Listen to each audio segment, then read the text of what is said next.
নেপাল থেকে আসা পর্যটকদের সোদপুর সাব ট্রাফিক গার্ডের পুলিশের তৎপরতায় উদ্ধার হলো হারিয়ে যাওয়া ব্যাগ। ব্যাগ পেয়ে যথেষ্টই খুশি ওই পরিবার। নেপাল থেকে ঘুরতে আসে লোকনাথ শর্মা ও তার পরিবার। ধর্মতলা থেকে ৭৮ নম্বর রুটে বাসে উঠে সোদপুরে পৌঁছান তারা। বাস থেকে নেমে হঠাৎই মনে পড়ে ৭৮ নম্বর রুটের বাসেই তারা তাদের ব্যাগ ফেলে দিয়েছেন। এরপরই সোদপুর সাব ট্রাফিক গার্ডের দায়িত্বে থাকা পুলিশ আধিকারিককে সমস্তটা জানানোর পরই তৎক্ষণাৎ ওই বাসের পিছু নেন তারা। ৭৮ নম্বর রুটের বাসের ডিপোতে গিয়ে উদ্ধার হয় ওই ব্যাগ। সিটের নিচেই অক্ষত অবস্থায় ছিল সেই ব্যাগ। এরপরই সেই ব্যাগ তুলে দেওয়া হয় ওই পরিবারের হাতে। সময় মতো পুলিশের তৎপরতায় হারিয়ে যাওয়া ব্যাগ ফেরত পেয়ে যথেষ্টই খুশি ওই পরিবার। ধন্যবাদ জানিয়েছেন ব্যারাকপুর পুলিশ কমিশনারেটের সোদপুর সাব ট্রাফিক গার্ডের দায়িত্বে থাকা ওই পুলিশ আধিকারিককে। আমার ব্যাগটা হারিয়ে বড় বাজার থেকে এইখানে সোদপুরে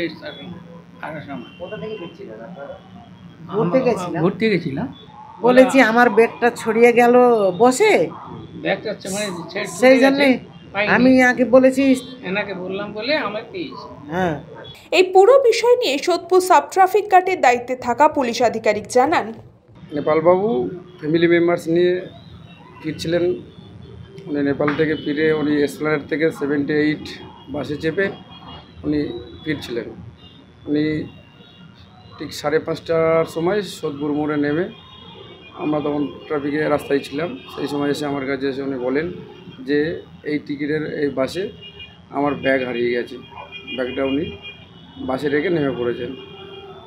তখন আমি আমার জুরিডিকশানে খবর দিলাম। বাসটা তখন আমার জুরিডিকশান অলরেডি পার করে গেছে।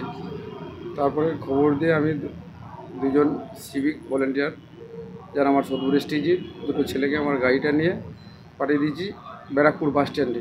সেখান থেকে ওনাদের দেখানো হয় যে বাসটা সিটের নিচে ছিল, সেখানেই রাখা ছিল। সেখান থেকে বাসের যে কন্ট্রাক্টর ড্রাইভারের সাথে কথা বলে ওটা রিকভারি করে নিয়ে এসে ওনাদের হাতে আমাদের ব্যাগ রিকভারি করে দেওয়া হয়।